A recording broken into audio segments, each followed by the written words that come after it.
There she is, the little princess. What's this little girl going to be when she grows up? Maybe she'll just stay little.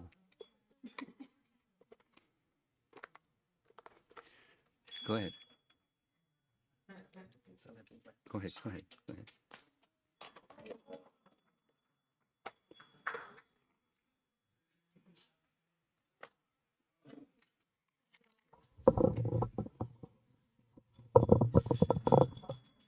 Can you see the screen from where you are?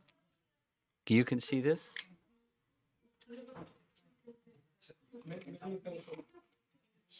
You're going to be all right.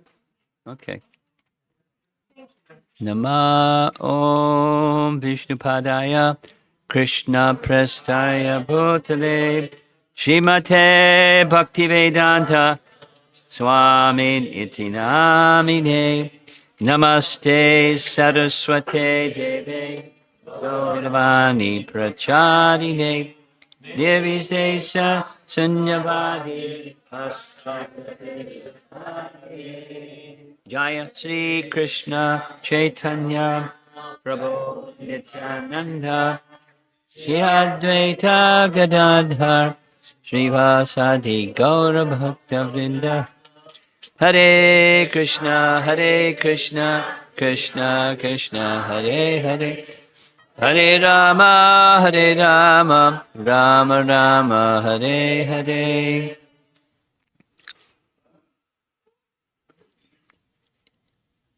The 10th canto Srimad Bhagavatam has 90 chapters, and this is towards the very end of Canto 10 Srimad Bhagavatam. And it's the last chapter that has a very specific focus on Balaram.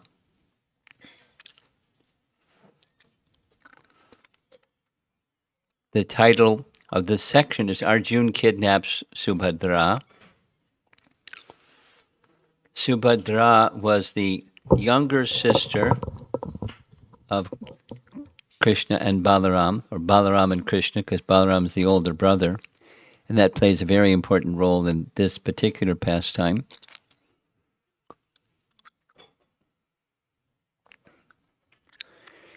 When I was in Alachua, we discussed, this is class number 9 of 9 different classes discussing just Balaram. Balaram, and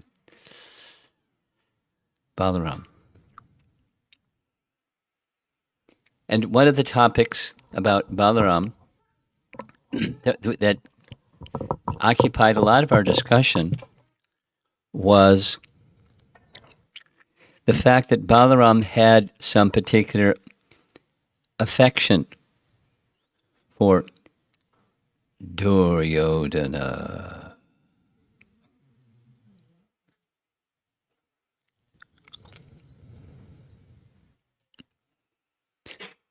And it's a bit of a mystery, although there's some explanations. To me, at least, it remains a bit of a mystery. And my understanding, the best that I can understand, is it has something to do with Krishna's Leela shakti. So we discussed this, so I'll discuss a little bit here. Leela shakti is not the same thing, not the same shakti, not the same energy of Krishna as Yogamaya. For example, in Vrindavan it's really distinct. Yogamaya personified is who? What's her name? Purnamasi. Yogamaya, Purnamasi, same. Yogamaya, Purnamasi, same. And Leela Shakti in Vrindavan has a name. Her name is Vrindadevi. And they're a team. It's like the one who calls the play and the one that executes the play. That's like a sports analogy. Purnamasi takes care of everything. She makes the plan. She figures out how to fulfill the happiness of Krishna in so many ways. And Vrindadevi is an instrument. for her, for Yogamaya or Purnamasi. They're a good team. It isn't so clearly distinct outside of Vrindavan. For example, Subhadra, according to the scriptures, is Yogamaya. So it's not like Purnamasi disappeared and became Subhadra. It's just the potency, the aspect of Krishna, of Yogamaya, can manifest variously. Subhadra is one such manifestation. So Krishna, Balaram, and Subhadra. And Leela Shakti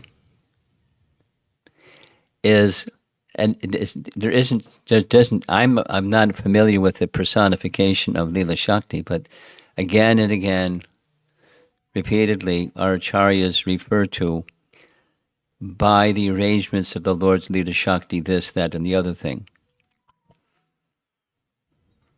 And here's a for example. For example,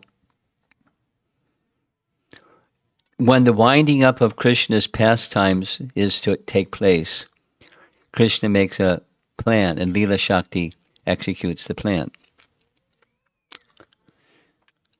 And the plan was the demons that Krishna had come into this world as a promise, personality of Godhead. Vishnu was approached by the shore of the Milk Ocean by the demigods, offering their prayers to Lord Vishnu. Help! Earth is overburdened with too many demons. Please help. So he committed to deal with it. And he requested the demigods to appear on earth first. Now, they didn't hang up a sign and say, out to lunch, we'll be back in 125 years. An angsha of them, a portion of them, manifested on earth and took part in Krishna's pastimes. And many of those personalities that were demigods that to assist Krishna in his pastimes, they were with him in Dwaraka. As well as there were some eternal associates of Krishna with him in Dwaraka. And there was an event that's described towards the latter portion of the 11th canto Bhagavatam, where there was a big festival in Dwaraka. And at that big festival in Dwaraka, Vasudeva was the host. And Vasudeva had a big yajna where the devas, demigods, were being propitiated, and the demigods appeared to receive oblations in the sacrificial fire. This was one of those rituals, yajnas, mentioned in the Vedas, in Rig Veda, etc., where the demigods are propitiated and they give their benediction. The purpose of the benediction was not for Vasudeva, it was for the whole world. He was that kind of a personality, thinking of the welfare of the whole world. And amongst the demigods that came, Lord Brahma came. Lord Brahma requested, an arrangement was made, that there was a separate discussion with Krishna, little private one-to-one conversation. And Brahma informed Krishna, thank you very much. You fulfilled your promise. The demons have now been annihilated. And if you so desire, you may now return to your own abode. He's not instructing, he's just thanking him, and it's hint, it's time for your pastimes to end. And Brahma departed. And the contemplation was, Krishna considered, yes, however, my purpose on earth is not fulfilled yet, because after I depart, what happens? The next yuga begins. And Kali Yuga is a bad time. all things could become deteriorated by the influence of the personality of Kali. And so a remaining service for me is to remove the Yadu dynasty because they are invincible. Who can defeat them? And they will also be influenced by the age of Kali and their descendants. And so they have to be removed. So Krishna made a plan. In Leela Shakti, this is the reason for narrating this, is there's a role of, so this is a very specific event, but all of Krishna's pastimes have the involvement of Leela Shakti. Leela Shakti made this arrangement. And then this thing, that thing, and the other thing, and the other thing happened so that the entire members of Dwarka had the fratricidal war. They killed each other because no one could kill them. They were invincible. So he made some arrangement. And after that arrangement, then the rest, his Leela Shakti. Daruka, his chariot driver, was with him. Krishna sent Daruka back to Dwarka and said, take this message to the citizens of Dwarka. I know you want to be with me, but I have some service for you. You must go. I'm going to depart this world.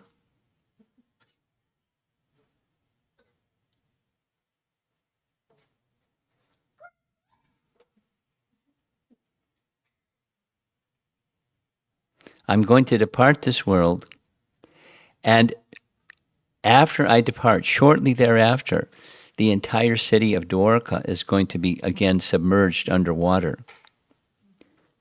So it's a very important service for you. You go back and inform all the remaining residents, because the warriors are the ones that came, and then there's some other persons remaining, including his queens.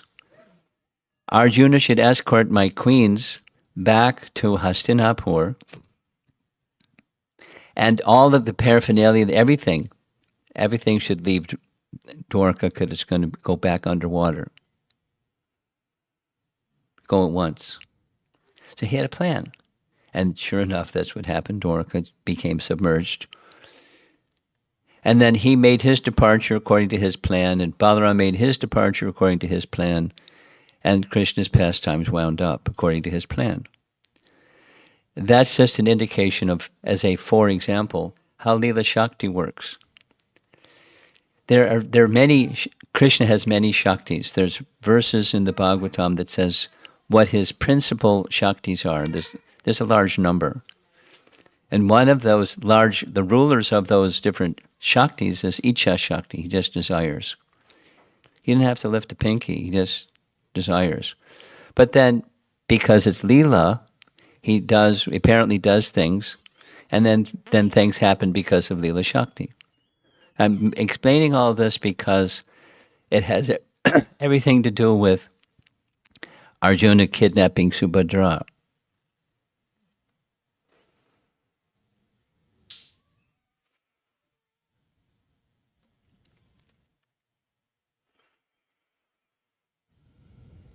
There's many nice things to say.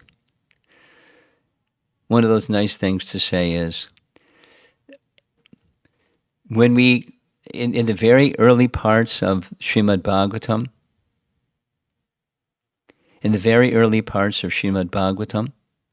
there's this prayer that I've begun reciting again because when we were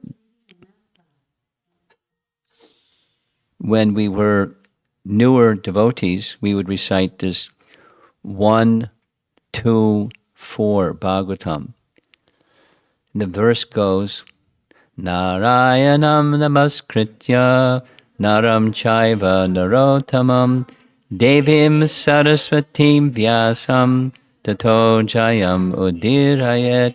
So before uttering this Srimad Bhagavatam, which is our very means of conquest, one should offer respects to these following 4.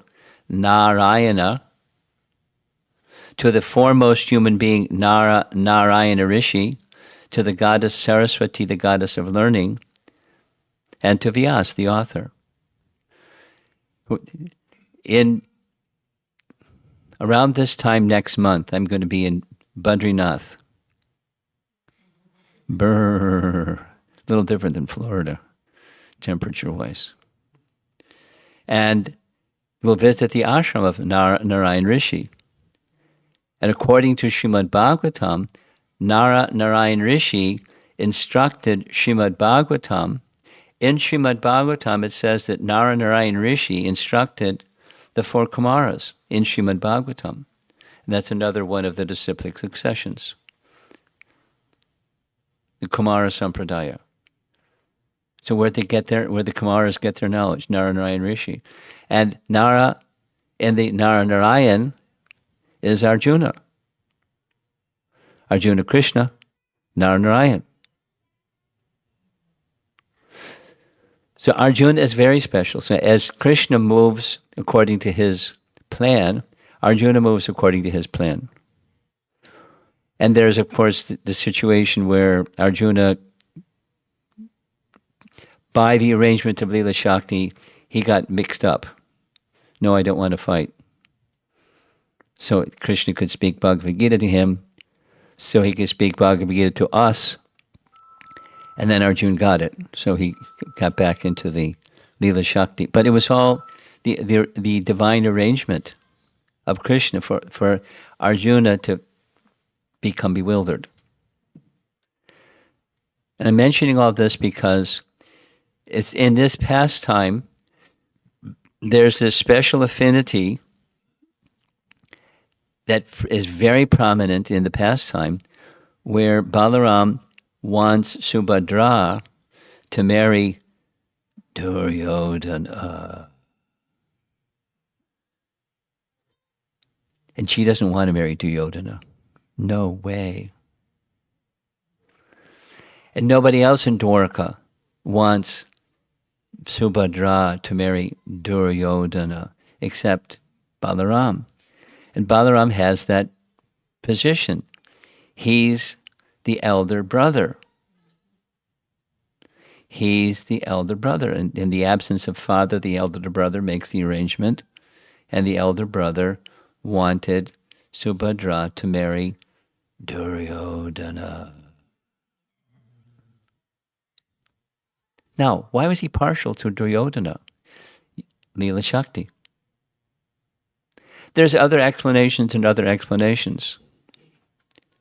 One of those other explanations is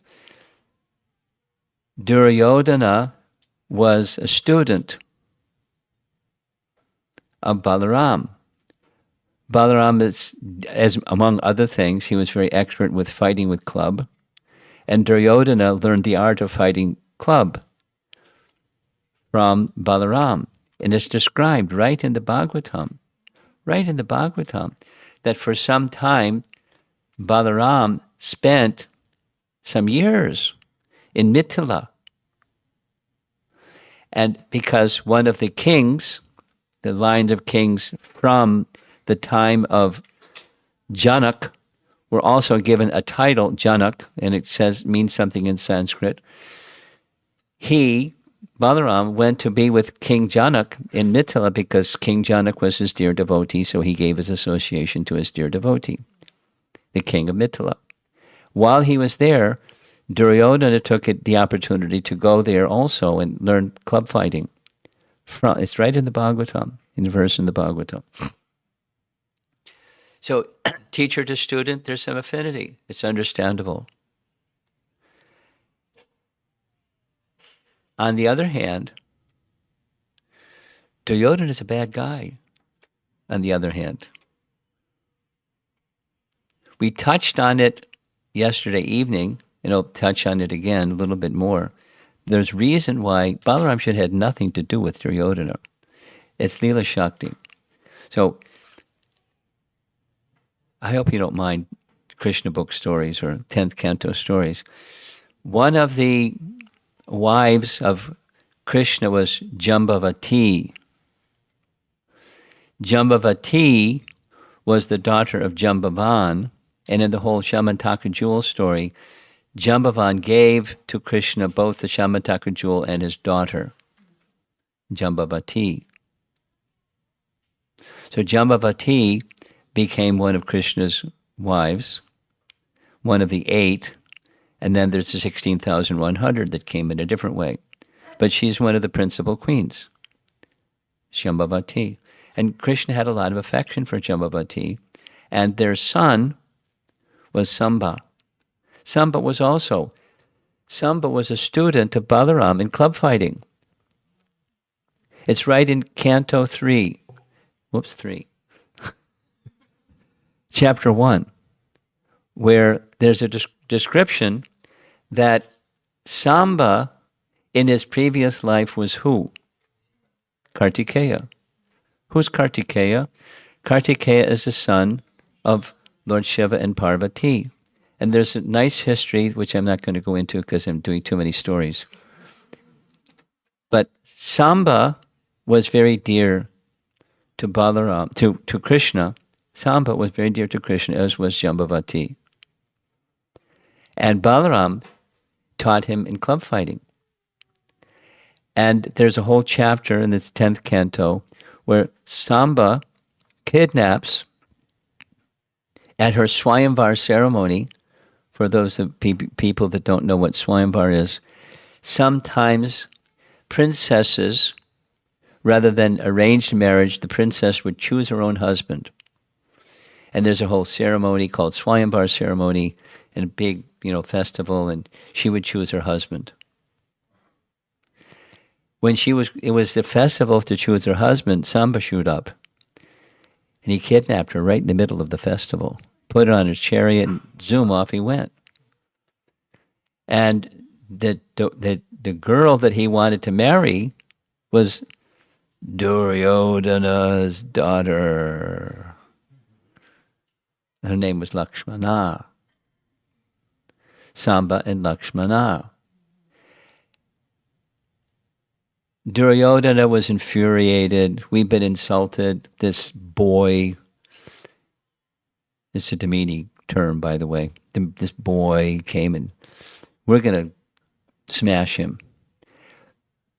Grandfather Bhishma was in Hastinapur at the time, and he said, you can capture him, but you can't kill him. It's against Kshatriya codes. You can't kill him. You can arrest him. You can bring him in your custody, but you can't harm him. 6, against the codes of Dharma, 6 generals ganged up on him. Samba was powerful. Kartikeya, powerful. Son of Krishna, powerful. Trained by Balaram, powerful.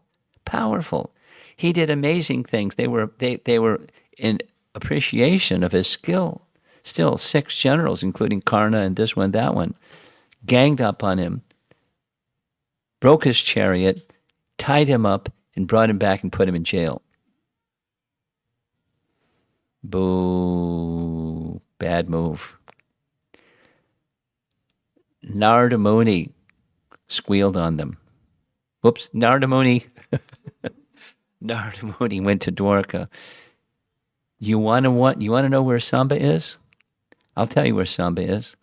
Samba's in jail in Hastinapur. When Ugrasena and all the heroes of the Yadu dynasty heard that, they didn't delay at all. They were in the assembly hall. They started putting on their army ready for battle. This is before the Kurukshetra battle. They're ready for battle. The Yadus against the Kauravas. Balaram, this is a Balaram story.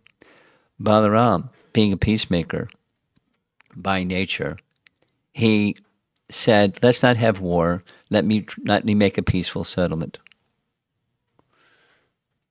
Because he's Balaram, they listened. He went with Uddhava and ministers and some brahmanas, not a big assembly, and traveled all the way from Dwarka to Hastinapur. That's a journey. And they camped out outside in a garden. Uh-oh.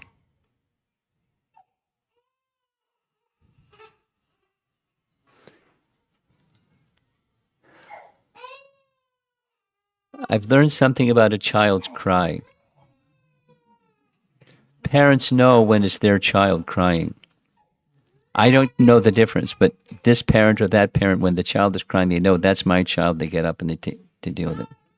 Everybody else is sitting here like, Haribol. I'm not a parent, but I've learned that one. So, Uddhava went inside, met with Dhritarashtra, audience with Dhritarashtra, and he informed Dhritarashtra, you might like to know, Balaram is outside, in the garden, outside the city. I think it'd be nice if you would go receive him. So they went to receive him and honored him nicely. And after all of that, honoring nicely and giving gifts and so forth and so on, including Duryodhana, Balaram came with a message.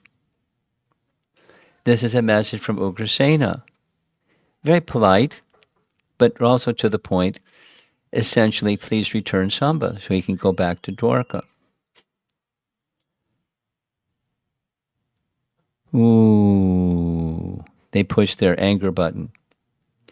And Duryodhana insulted Krishna, Ugrasena, the Yadus, and even Balaram. He insulted Balaram, although there's this affinity that Balaram has for Duryodhana. He just turned his back and walked back into the city. It's like, no, and stuck his tongue out kind of behavior. Very insulting. Balaram didn't like that. So you know the story. Balaram took his plow and started dragging the entire... There's multiple considerations of the extent of their pride and how pride had taken away all of their good sense. So he wanted to remove their pride. Krishna sometimes wants the devotees to remove their pride like he did with Indra. And he does pastimes. So his pastime was dragging the city of Hastinapur into the Ganges. Must have been a big, wide Ganges at that point. The whole city was going to be drawn into the Ganges with his plow. His plow got really big, and so they came to their sense. So all of that is, Balaram had very good reason to not continue his affinity for Duryodhana. But much later, when it came to chapter 86 of Canto 10, the arrangement for the marriage of Subhadra in Balaram's favor as the elder brother was he wanted her to marry Subhadra against her will. That's not nice. Older brothers don't do like that. And Balaram was doing that. Why did he do that? Leela Shakti. We'll see as we go along. So this is just still the first slide. Now, in chapter 90 of Krishna book, which corresponds with chapter 90 of the 10th canto Bhagavatam, Prabhupada writes, the descriptions of the pastimes of Lord Krishna and Balaram are so attractive that they automatically give us an impetus to study repeatedly. And the more we study the pastimes of the Lord, the more we become attached to him. This very attachment to Krishna, or Balaram, makes one eligible to be transferred to his abode, Goloka Vrindavan. As we have learned from the previous chapter was 89, as we learned from the previous chapter, to cross over the material world is to cross over the stringent laws of material nature. The stringent laws of material nature cannot check the progress of one who is attracted by the spiritual nature. So that's an introduction to chapter 86. The speaker is Maharaj Parikshit, Shukadev Goswami, but it starts with questions answers. So the Maharaj Parikshit is very eager to have the narration of Krishna's Leela continue. So he asks Shukadev, "O Brahmana, we would like to learn how Arjuna married Balaram's and Lord Krishna's sister. who was my grandmother. So the combination of Arjuna and Subhadra produced a son. Son was Abhimanyu. And the son of Abhimanyu was Maharaj Parikshit, so his grandmother. Jiva Goswami comments, seeing signs of the conclusion of the pastimes, Parikshit becomes anxious. He does not want the narration of the pastimes to end, that kind of anxious, and asks a question so that the stories will continue. He asked about the marriage of his grandmother, in which Krishna was a major cause. Major cause. And a commentary on this introductory verse by Sridhar Swami. King Parikshit's question here follows from the previous narration of Lord Krishna's retrieving the sons of Devaki from the realm of the dead. Because Arjuna's winning the hand of Subhadra was just as difficult a feat, since Lord Balaram himself opposed Subhadra's marriage to Arjuna. So I'm tempted to go into the previous chapter, but I won't. But it's a nice chapter. Chapter 89. No, chapter 85.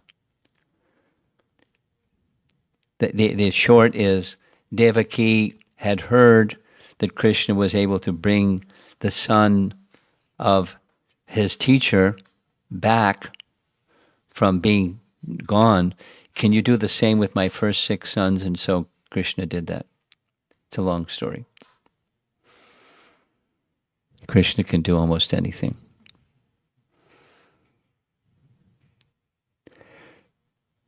So the response, Shukadev Goswami said, while traveling far and wide, visiting holy places of pilgrimage, Arjuna came to Prabhas. Question, why was Arjuna going on pilgrimage? Answer, Arjuna was undergoing atonement from a pastime that's described elaborately in Mahabharata, where according to... You need something? Oh.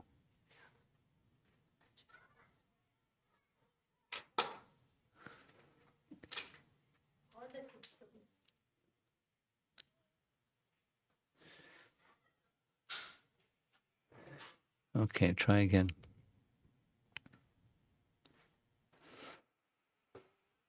When Draupadi was won by Arjuna in the competition match at her Swayamvar, this was during their incognito period, right? He was disguised, etc., etc., etc. So Arjuna brought Draupadi back and informed Kunti, who was alone in the house, Mother, Kunti, we have a nice surprise for you. I've attained something in a competition. Mother Kunti, Queen Kunti said, very well, whatever it is, you share amongst the 5 of you. Nice motherly advice. And then when the door was opened and there was Draupadi, how was she supposed to... How the instruction of Mother Queen Kunti was to share. But how can 5 men marry 1 woman? So they didn't know what to do. They didn't want to violate what their mother said, so they went to Vyas. Vyas said, no problem. Long ago, before she was Draupadi, she underwent austerities to please Lord Shiva. When Lord Shiva came, she 5 times asked. She wanted a qualified husband. Lord Shiva predicted, you'll have 5 husbands. So it's authorized. You 5 men can marry 1 lady. Then the decision was made, each of the husbands, of the 5 husbands, would be with Draupadi for 1 month, and the other 4 husbands would not enter the chambers where the one husband was with Draupadi. And that was the arrangement by Kunti. So they're bound by the words of their mother. They're nice Vedic young men and very respectful to their mother. And so one time there was a problem. Sometimes there's problems. And the problem was there were some bad guys, some dacoits that were plundering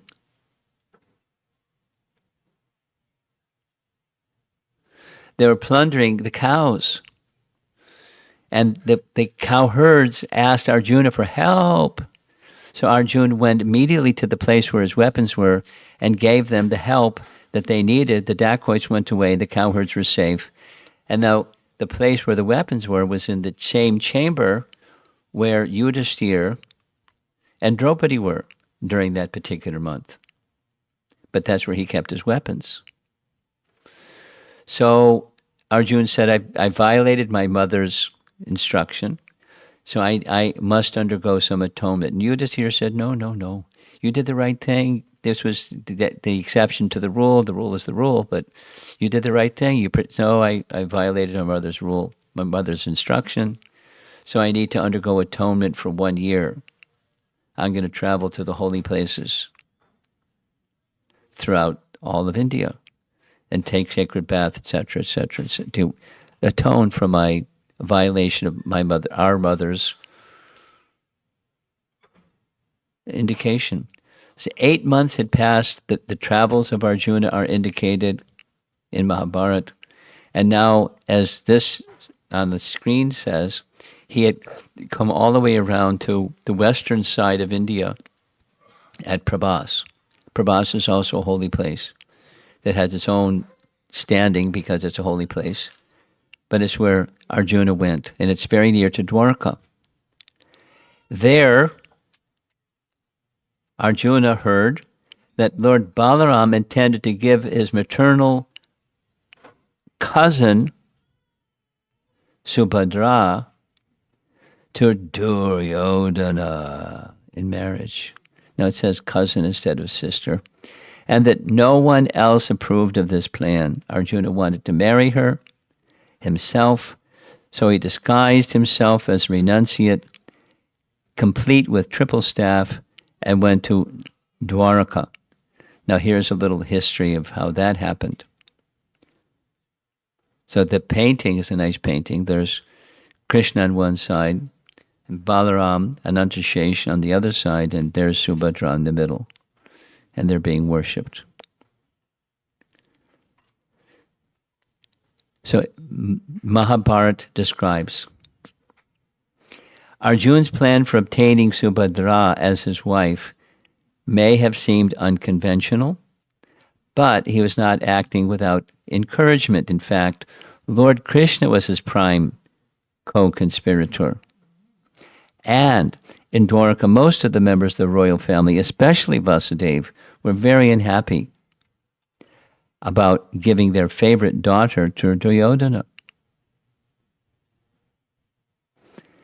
And there's a detailed description in Mahabharata, which I'm going to read excerpts from. This is Krishna Dharma's version of how all this unfolded.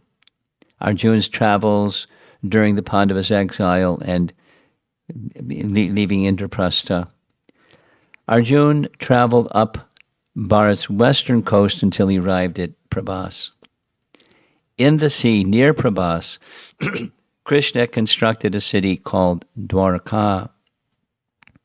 Arjuna could see the splendid fortress city from a distance, shining like the sun on the horizon. It could only be reached by passing along a heavily guarded bridge. When he reached the bridge, Arjuna sent word of his arrival to Krishna, who immediately came out of the city to see his dear friend. Now, there are different versions of Mahabharata. Some say he was still in Prabhas, and Krishna went all the way to Prabhas. Krishna Dharma says he was at the gate of the bridge. It's details. They embraced with joy. News of Arjuna's exile from Indraprastha had already reached Dwarka, and Krishna had been expecting him to arrive before the year was up. So it just so happens this was just at the beginning of the 4 months of the rainy season. That's very convenient. You'll see why. Krishna knew that Arjuna was interested in gaining the hand of his sister Subhadra. Of course, he's omniscient. Arjuna had heard much about the princess from Gada, Krishna's cousin. Krishna's cousin. So Vasudeva and Devaki. Vasudeva had a number of brothers, and one of the sons of those number of brothers was named Gada, who had studied under Drona along with the Pandavas. Gada had described her, that Subhadra, as incomparably beautiful and endowed with every womanly qualification. Just by hearing the descriptions, Arjuna's heart became attracted. He had resolved, even then, to somehow win her as his wife, Krishna's sister, as his wife. And that would forge an alliance between the Pandavas and their beloved Lord Krishna. He was in favor. Arjuna told Krishna about his travels to the holy places, and the Vrishni hero, that's Krishna. This is all good. Your piety and virtue are ever increasing. And then they got right down to the topic. Subhadra, woo, woo, woo. He asked Krishna, how might she be won? Oh, she might be won. This princess is worthy of you in every way, O tiger among men, but who knows what would be her decision at her Swayamvar? For a hero, the surest way to win a maiden is to carry her away by force. This is always the way of the powerful and is sanctioned by the Holy Scripture. So Krishna made a plan. And Arjuna was to fulfill Krishna's plan, and it worked. Krishna added that his brother Balaram was intent on seeing her married to Duryodhana, even though no one else in Dwarka was keen on this suggestion. Krishna especially did not like the idea. He would much prefer Arjuna to take his sister's hand, but Balaram was the city father and Krishna's elder brother, and Krishna did not want to go against his wishes. He told Arjuna to be patient. They, that means Krishna, would devise a plan. In the meantime, they could spend some time together. Arjuna still had 4 months remaining of his exile. He could spend it at Dwarka. Krishna suggested that Arjuna keep his identity concealed. If he entered the city openly, he would not get a chance to see Subhadra. She lived in Balaram's palace and was never seen in public. Her first appearance would be at her marriage. If Arjuna went into the city dressed as a renunciate, however, Balaram would doubtlessly invite him for meals. Krishna knew that his elder brother was fond of entertaining ascetics and sages, and also that he would always arrange for Subhadra to serve them so that she might be blessed and increase her virtue. Arjuna should therefore disguise himself as a renunciate, Krishna's plan, a member of the sannyas order. No one would recognize him if he matted his hair and kept his beard, especially when he was dressed in the saffron robes of a sannyasi, a fake sannyasi, who wants to marry. Then he could live in Dwarka during the coming months and await an opportunity to win the beautiful Subhadra. The rainy season was just upon them, and it was customary for wandering ascetics to stay in cities till the rains had passed. Krishna's making the plan, and Arjuna is going to execute the plan, as usual. Krishna went back into his city and Arjuna waited a few more days outside before entering. Krishna's plan had sounded good. The Pandava wanted a chance to see Subhadra and also for her to see him. Pious, he did not want to steal her against her desire. If she were not attracted to him, he would leave her in peace. That's Mahabharata. No, back to the Bhagavatam. But they match nicely. Shiva Goswami writes, Balaram acted in this way in order that Krishna could have some exciting pastimes. This is the Leela Shakti message. He's acting this way according to the plan or the influence of Leela Shakti. Krishna wants some pastimes. And it's very nice.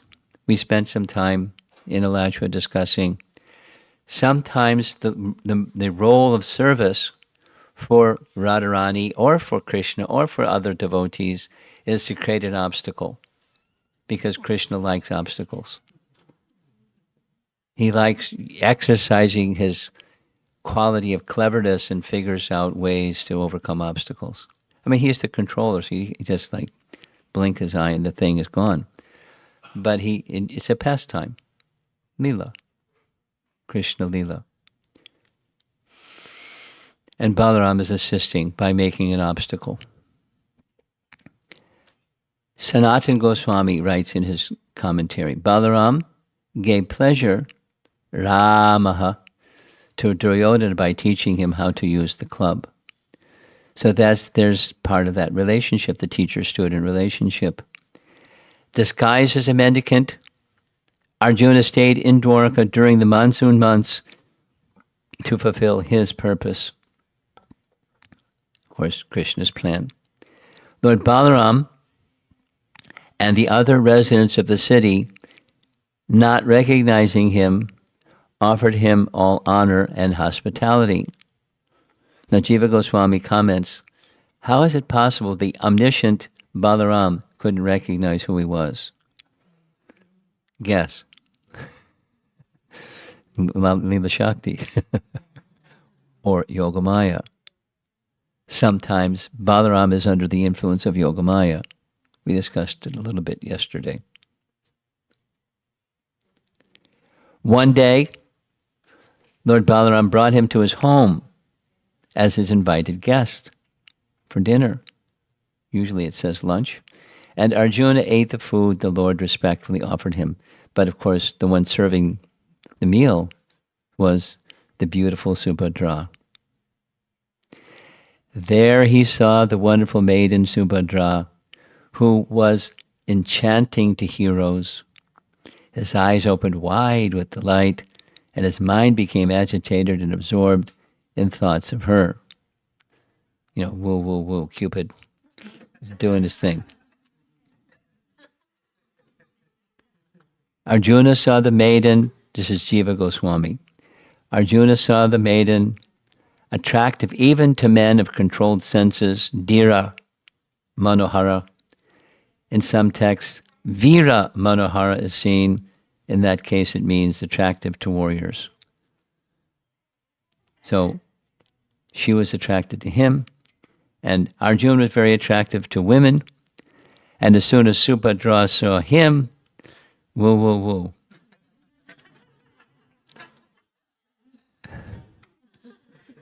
Somehow it just happens.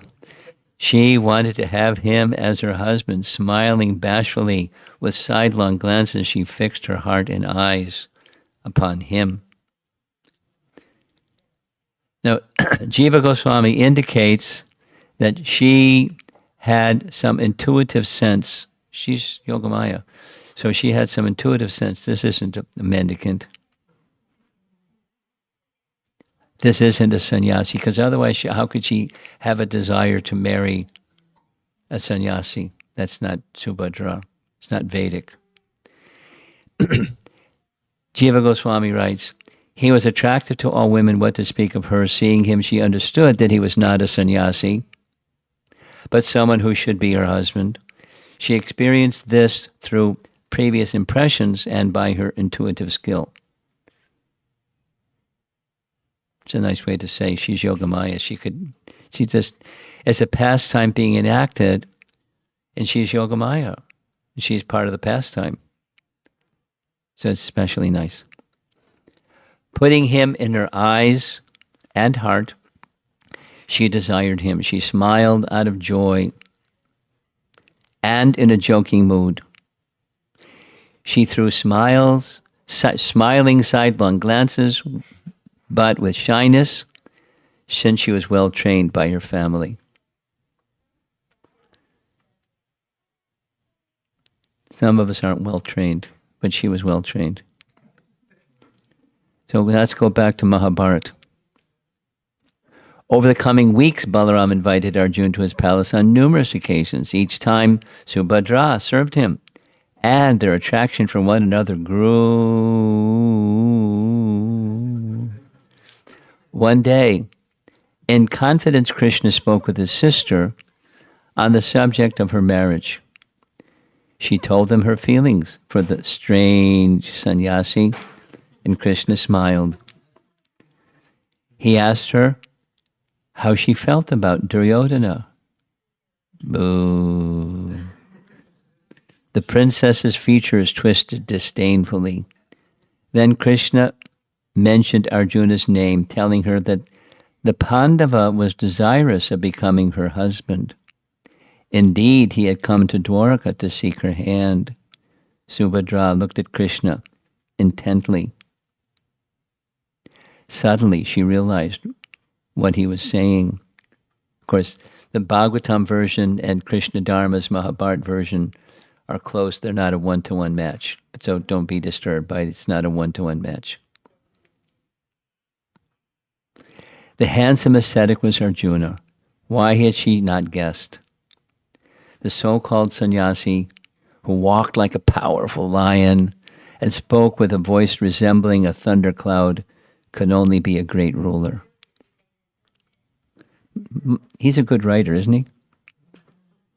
I'm like, Subhadra was suddenly excited. If only she could become the wife of that famous Kuru hero. But Krishna cautioned her to remain quiet about his identity. If Balaram learned the truth, there would be trouble. She should be patient. It's called Utsaha Nischaya Daryat, right?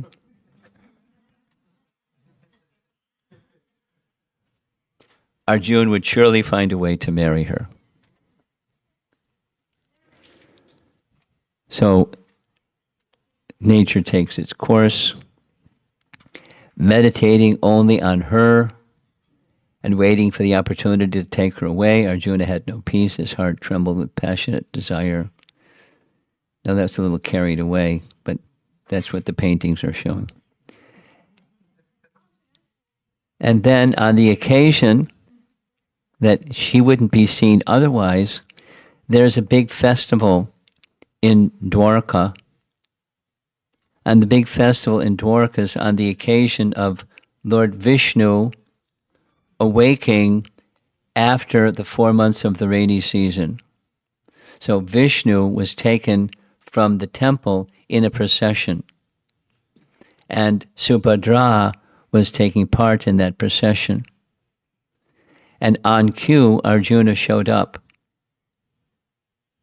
and placed her on the chariot and whisked her away. Now there's two versions. One version, the Mahabharata version, is that it was his chariot that he left at Prabhas, and for the occasion he came out of Dwarka, got his chariot, and swept her away on his chariot. In Srimad Bhagavatam, he was on Krishna's chariot. You'll hear shortly. On the occasion of a great temple festival in honor of the Supreme Lord, Subhadra rode out of the fortress-like palace on a chariot, and at that time, the mighty chariot warrior Arjuna took the opportunity to kidnap her. Subhadra's parents and Krishna had sanctioned this.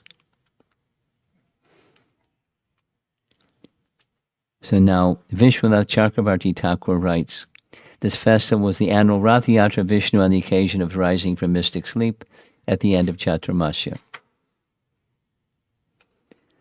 So off they go on the chariot. Standing on his chariot, Arjuna took up his bow and drove off the valiant fighters and palace guards who tried to block his way as her relatives shouted in anger. Her mother and father and Krishna were fine, but some relatives didn't like it.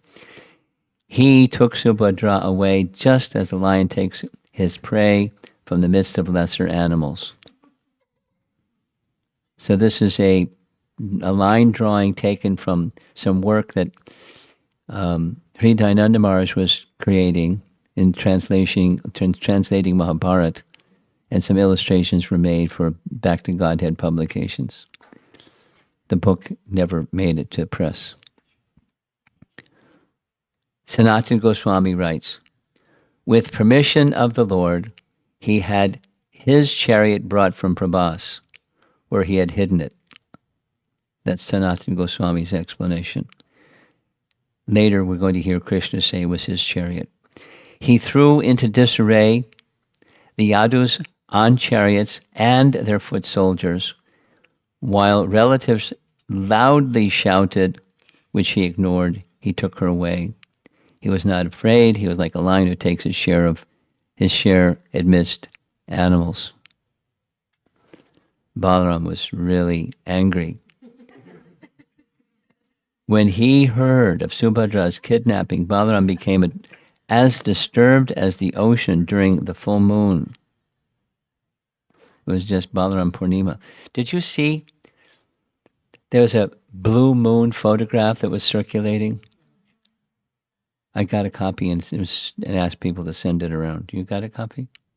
No? It's very, very impressive. Huh? We got it in the other group here. Okay. Circulated in this group here. It's really blue moon. Once in a blue moon. You've heard that refreshing. Next time it's supposed to happen is some number of years. So, again, a slightly different narration. In the conclusion of this Leela, one of the narrations goes like this. Lord Krishna was in favor of Arjuna. Therefore, along with other members of the family, he tried to pacify Balaram by falling at his feet and begging him to pardon Arjuna. The Srimad Bhagavatam narrates it differently.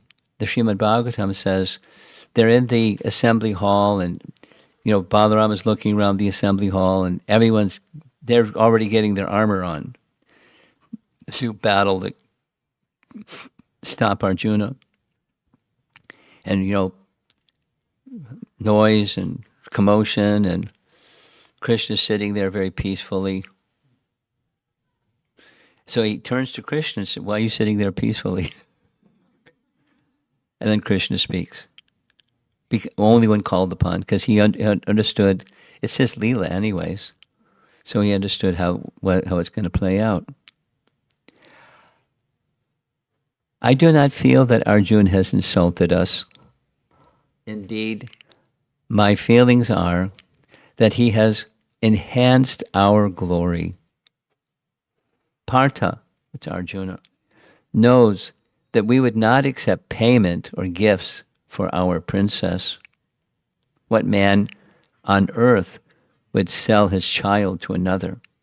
Nor would Arjuna accept the maiden as a gift, as if she were an animal. He has therefore selected the method always favored by powerful heroes.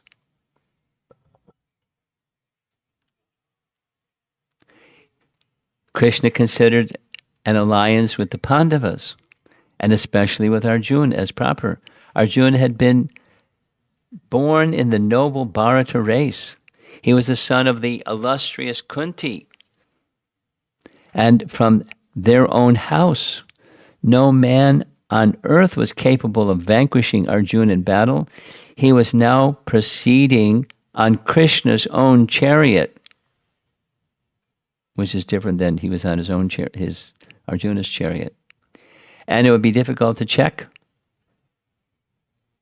Subhadra and Arjuna were a good match.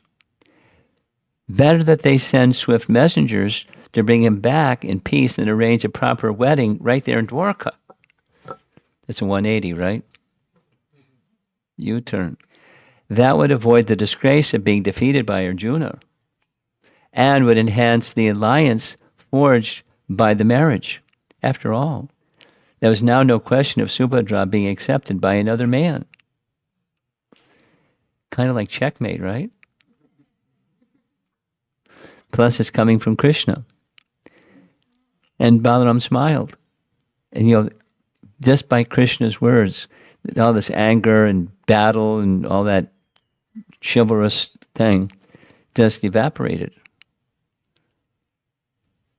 The Yadu heroes looked at one another in affirmation of Krishna's words. His points were good. Arjuna was the world's greatest warrior, and his dynasty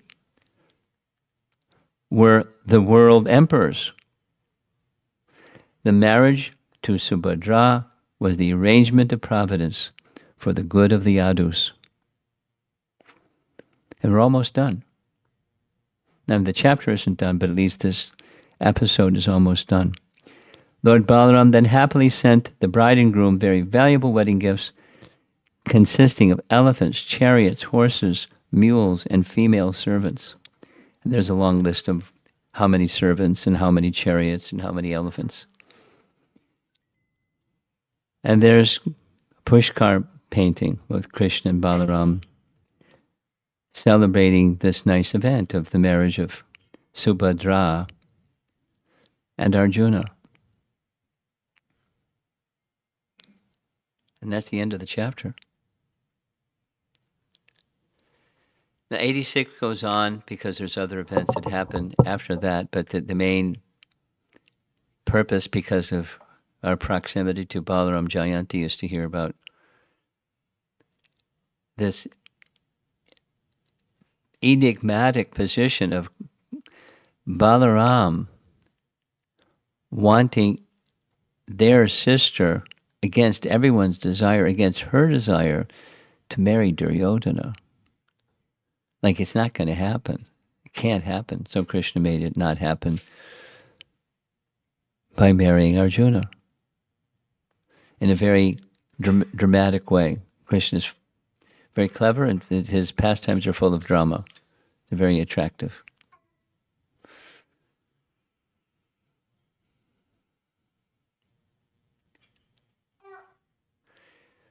That ends. I spent.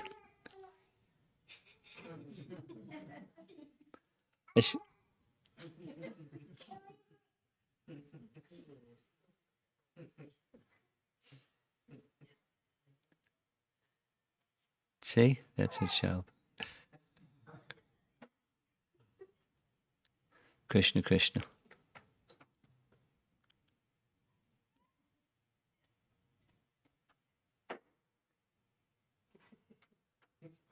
You're comfortable? Okay, good. You bored a little bit too?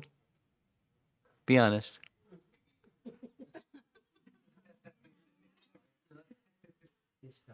Just tired? Not so bored. Okay.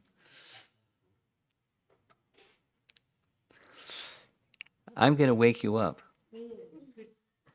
Do you have a favorite pastime of Krishna, or especially Balaram? A favorite? Do you have a favorite?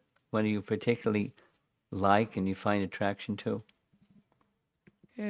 I always found the story of, in Balaram particularly, I like the story Dvida, the gorilla. Dvidvida gorilla. Yes.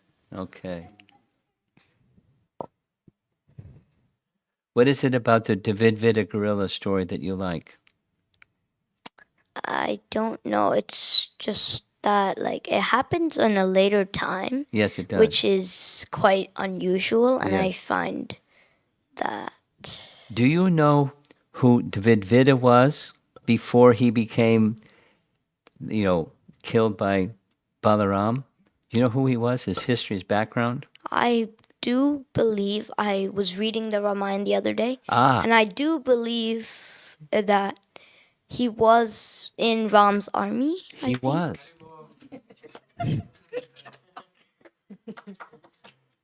Here's a little background, since this is your favorite pastime, and you got the microphone. And now you're feeling a little happy again. Very similar to Krishna's appearance. Before Krishna appeared, the demigods went to the ocean of milk and prayed to Lord Vishnu, please descend and remove the burden of earth. Similarly, the demigods went to the ocean of milk and prayed to Lord Vishnu, Ravana, he's a terrible demon. He's not just happy ruling earth, he wants to rule heaven. He came and beat up on Indra. You know that? And the son of Ravana defeated Indra. That's how he got the name Indrajit. You like Ramayana. That's Yeah. good. So when they appealed to Lord Vishnu like that, he said, yes, I'll come, I'll descend, I'll deal with this. And I would like the demigods to also come and assist and create offspring in different species other than the human species, because Brahma gave him this benediction, he can't be killed by humans. And So animals. take birth. So the royal physicians, the Ashvini Kumaras from the heavenly realm, they produced two sons, Minda and Dvidvida. Dvidvida was one of them, and Minda is his brother, the sons of Ashvini Kumaras, the two royal physicians. So the two, Minda and Dvidvida, they're associates of Lord Ramachandra. There's more details and more details. But they were given a benediction they could live a long life. A long life. Spanning over yugas. And in details, spanning over yuga cycles. But Dvidvida was in Ramachandra's army. So here's a question for you. How, if he was like the exalted person in Ramachandra's army, he was a minister of Sugriva, how did he fall and become a demon? My dad told me this. I asked this question. Ah. And what was the answer that you got? He did two offenses. Yeah. The first one was when Ram and Lakshman came to Sugriv. He disregarded Lakshman. Yeah, that's right. And the second offense, When the Shakti Shela weapon hit Lakshmana, he was in his mind, what kind of hero are you lying in the battlefield? Get up and...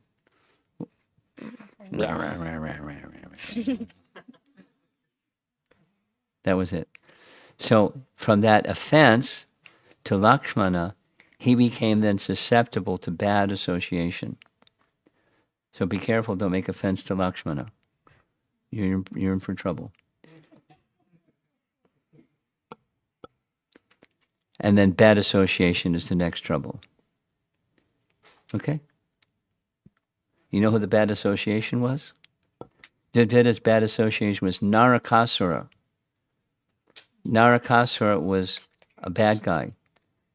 I mean, he had become a demon. He had become a demon. Narakasura. That's why he's called Asura after his name. And Krishna killed him. Narakasura. yeah. You know that story? Yeah, I mainly remember like the part how we got through all those The princesses. walls. Yes, and the 16,100. That's a lot of ladies. He had imprisoned all those ladies in prison. So Krishna freed them by killing Narakasura. And then they stood there looking at Krishna saying, who's going to marry us now? Can you marry us? So Krishna smiled and said yes. That's a lot of marriages. Somebody was remarking, Vasudeva had 18 wives. Krishna had 16,108. Nobody can beat Krishna.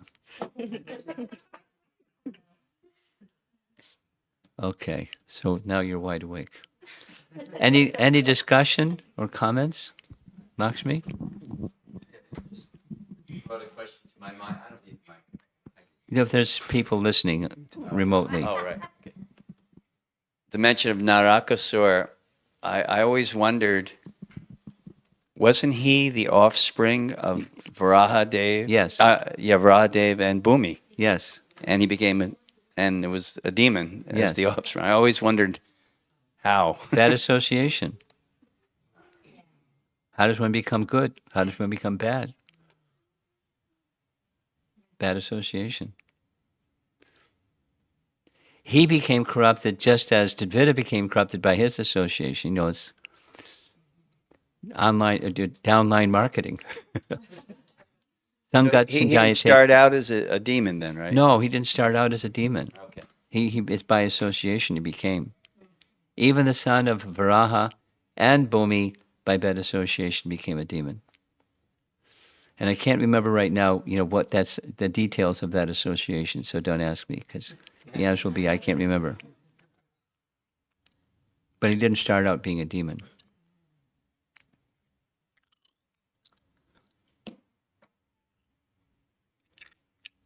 Something else.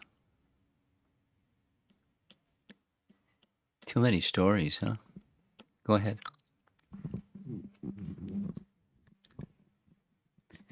Hare Krishna Guru Maharaj, thank you so much for the wonderful class. Just clarification from a chronological perspective, the kidnapping of Lakshmana, or by Yes. did that happen It happened before. before? Yes, before the marriage of Subhadra. So he had every reason to not be partial to Duryodhana. Okay. Chapter 59 and, chapter 86. So Bhagavatam is not always chronological, but that is the chronology, as far as I understand it, yes. Thank you. Because just like this narration,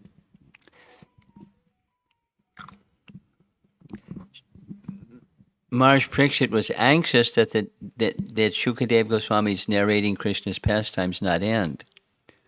So he asked, please tell about Arjuna's marriage with Subhadra.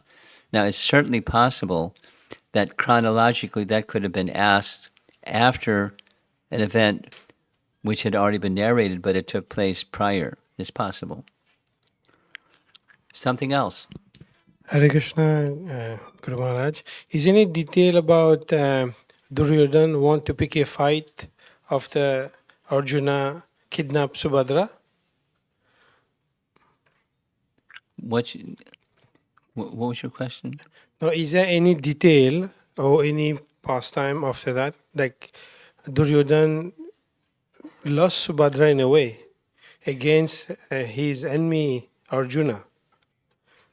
Is there any detail about... No. No? I mean, how did Duryodhana, who already must have had some idea that my dear Guru Balaram wants me to marry his sister, and Arjun came in and messed it up. Yeah.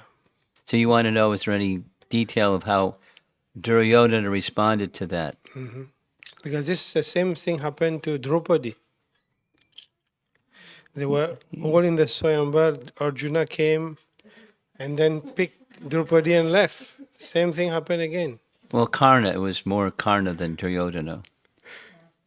Karna was the one who was miffed.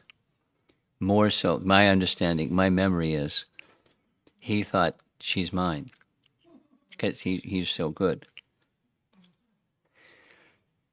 I don't know of any reaction from Duryodhana when Arjuna kidnapped Subhadra. Thank you.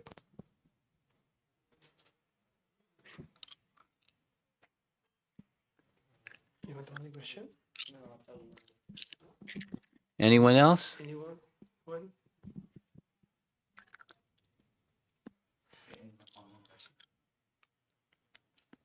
Okay. Srila Prabhupada ki